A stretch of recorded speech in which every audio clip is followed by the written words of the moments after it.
Please have a seat, friends. Pretty impressive without glasses, Mary. Very impressive indeed.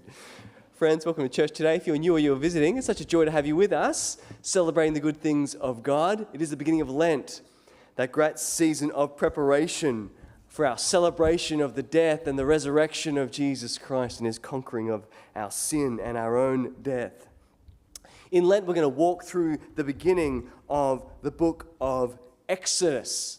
That great book that lots of kids' Bibles major on Exodus in lots of ways. There's Moses in the reeds, there's the plagues, there's the Passover, there's the parting of the Red Sea. Good kids' Bible fodder. You may remember those stories well. And they are, in fact, a great preparation for us for the coming of Easter.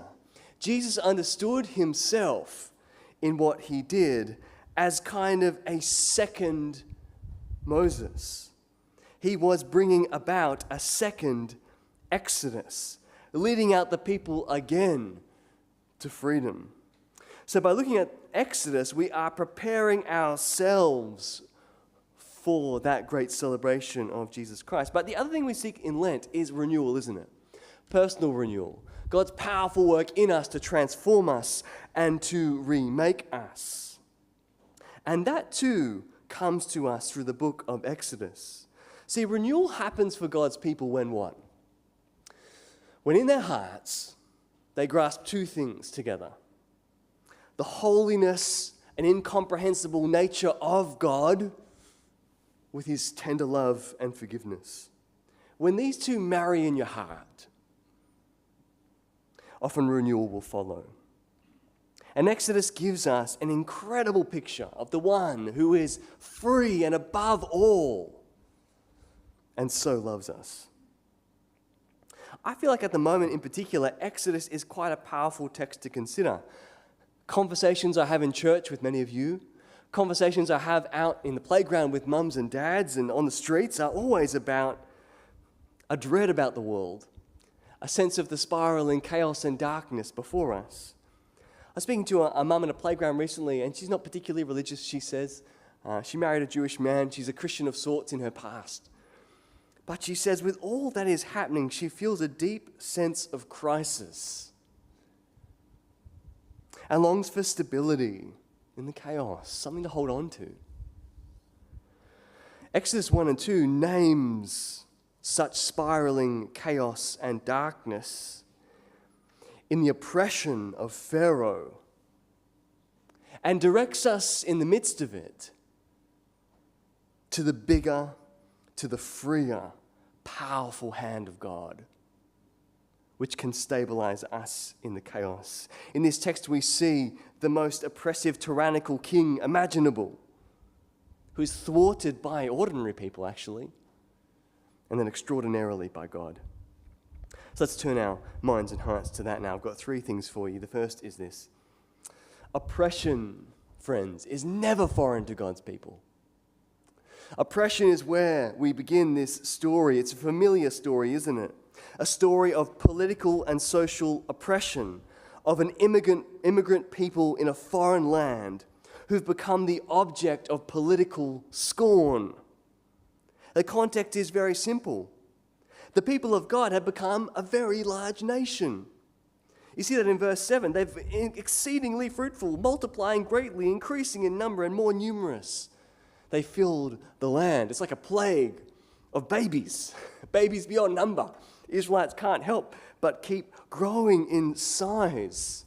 This is the promise to Abraham, isn't it?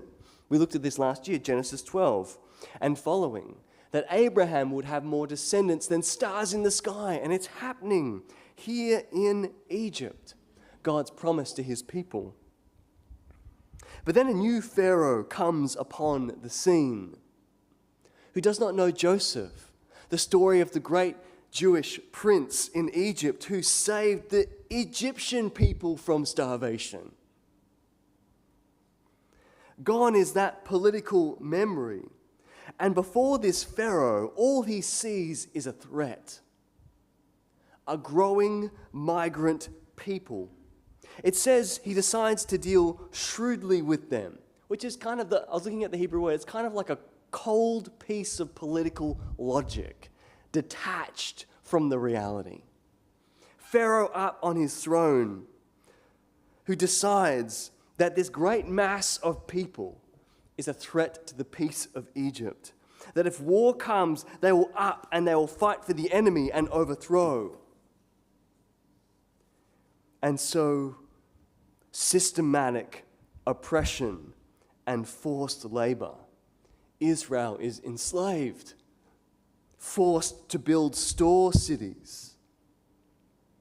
It doesn't work, of course. More babies keep coming. Doesn't matter what they do. And so they go harder, more ruthlessly. They make their lives bitter with harsh labor and brick and mortar and all kind of work in the fields. In their harsh labor, the Egyptians worked them ruthlessly. It's an old story, isn't it? It's a current story, isn't it? Political expediency. A mass of people not seen as people, but as a threat. And a growing dread. And a cold piece of political logic that assigns them their fate. It's happening here. Happens everywhere. Political wisdom just disguised racism. Followed by systematic oppression. This is the life of the Jewish people throughout the Old Testament, throughout the ages. And it is the Christian story also. It does well for us to remember that the founding experience of the people of God is to be released from oppression. That's who we are. That's who Israel is. So there's no wonder that later in Exodus, when the laws of Israel are founded, they look back to their oppression to set some laws like Exodus 22, verse 21. Do not mistreat or oppress a foreigner, for you were foreigners in Egypt. Or chapter 23, verse 9, do not oppress a foreigner. You yourselves know the heart of a foreigner, because you were foreigners in Egypt. This release from oppression becomes a basis for a new way of society, which is to say, Israel is birthed as a counter-movement, as a rogue breakaway from underneath the powers of oppression themselves, to be formed as a kind of counterforce to the oppressive powers of the world. These texts will speak powerfully to Israel when they're under the regime of the Philistines and the Midianites, under the great Assyrian Empire and the Babylonian Empire and the Greek Empire and the Roman Empire. The people of God know what oppression is like. The people of God are always a pilgrim people, awaiting a final home. Always estranged and far. It's why we always, as God's people, stand on the side of the oppressed, stand on the side of the minorities, those who come under the systematic thumb of the nation and the powers above them. Christians are always there because we are people who have been released, who know what it is like to be oppressed. It is in our founding identity. It is in our blood. We are summoned, therefore, as Israel was, to be that great counterforce to the tyrannical oppressions of the world, to stand with those forcefully and violently pushed under it. In fact, secondly, I think we could say we are summoned to live in defiance of such tyranny. This ruthlessness from Pharaoh still doesn't work. A hint in the story that even the most violent tyrant can't outwit the promises of God. So Pharaoh doubles down. He says, if harsh work won't stop them having children, then let's just kill their children. He summons the midwives, the Hebrew midwives, whose names were Shiphrah and Puah. Interesting, we have their names. And summons them when they're at a live birth to kill every boy they find. Systematic, gender-based genocide. What did these brave women, Shiphrah and Puah, do? they defy. They defy. It says that they feared God and did not do what the king of Egypt had told them to do. This tyrannical king, this madman. What are they? 2 midwives. They refuse. And they let the boys live. They're then summoned to Pharaoh again. Can you imagine the fear? And they have the best excuse. Oh, midwives. The Hebrews, the women, they're just too good. The babies come out straight away. We're not there when it happens. And they're allowed to live. And in fact, the Lord prospers them and gives them families of their own. Not a sign that if you do the right thing, God will bless you. That's not true, friends. But it's a sign in the narrative that they were the defiant ones doing the right thing in their defiance. I love this example. I love midwives, actually. Nothing against doctors. My parents are doctors. I don't have anything against doctors, but midwives are awesome. We elected with all our kids to go with just midwives and not doctors as far as we could. And one of our good friends is a midwife who delivered actually both of my daughters. And being midwives have this incredible craft of understanding the beautiful way life can come from the body of a woman. The way that naturally can happen. Do you know midwives, particularly in a really beautiful birth, do you know they experience the same hormonal rush as the mum that gave birth? Extraordinary stuff, this connection between a midwife and a mother. But what they are summoned to do here is the opposite of their vocation. What do midwives do? They bring life into the world. Here they're told, no, your vocation is not to bring life, it's to bring death. And they say, no, we refuse. We refuse to be a part of this. What incredible guts. I love this example because I think it's an example actually for all vocations, for all tasks we're given in the world. Whether it's a task you have at work now or a task you have in your retirement, I don't care what task it is, every vocation, every life stage comes with tasks.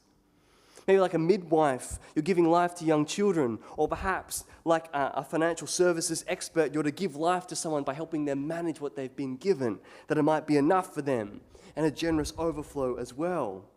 Or you might be a doctor who's enabling others' bodies to flourish in what they have, or a teacher who enables the formation of young people so they can live thoughtfully and morally in the world. Every vocation has this way of giving life under God's own skill and creation.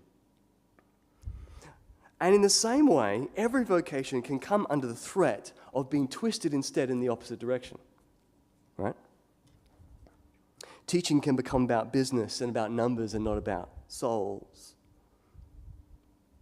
Or perhaps like I read in the wonderful book Demon Copperhead by Barbara, whose last name I can't remember. Thank you. Who just describes incredibly the opioid crisis in Appalachian America. This young hero of the story is born in a trailer park, demon, and becomes a high school football star and is injured horrifically in a game, both legs twisted, ACL broken, etc. He's offered medication. The promise of a doctor, we're here to cure all pain. There's a new drugs, they're here to cure all pain. Greatly addictive drugs that took the life of his mother, that take the life of his friend, that twist and distort his life into darkness and chaos. Medicine should give life, but it can also give death. And so every vocation can be twisted away from its life-giving end to a death-giving one, to a chaos-giving one, to a darkness-giving one. And the Christian people of God are called in their vocation, after the example of people like Shiphrah and Puah, to twist back things from causing death to causing life again.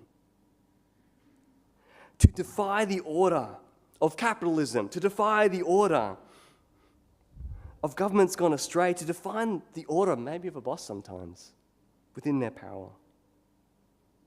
to courageously, because they fear and honor God above all, to give life rather than death, to be a part of forming vocation and workplaces and industries and businesses that give life to the world rather than taking life from it. The pilgrim people of God who know oppression are summoned to defiance against every tyrannical and oppression and power. And thirdly, as we do that, we are called to trust in God's fundamental and ultimate freedom over every power.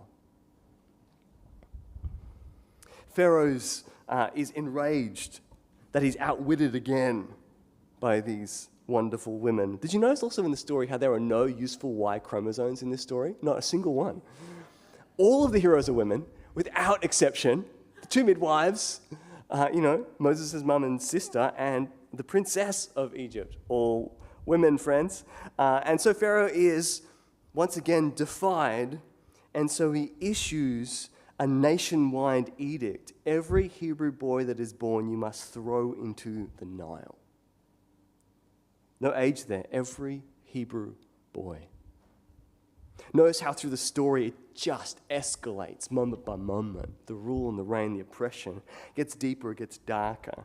The death reigns roll out further. And at the darkest moment in this story, we zoom in on a man and a woman, two Levites who marry each other, and they have a baby boy.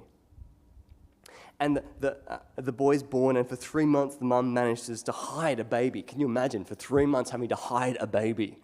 A noisy, screaming baby for 3 months. After 3 months, she can't do it anymore, and she does not know what to do. She gets papyrus reeds and puts together a basket, lays it around with tar and with pitch. It's a delicate, motherly task. Building not a casket, but literally an ark. That's what the word is. It's the same word as Noah's ark.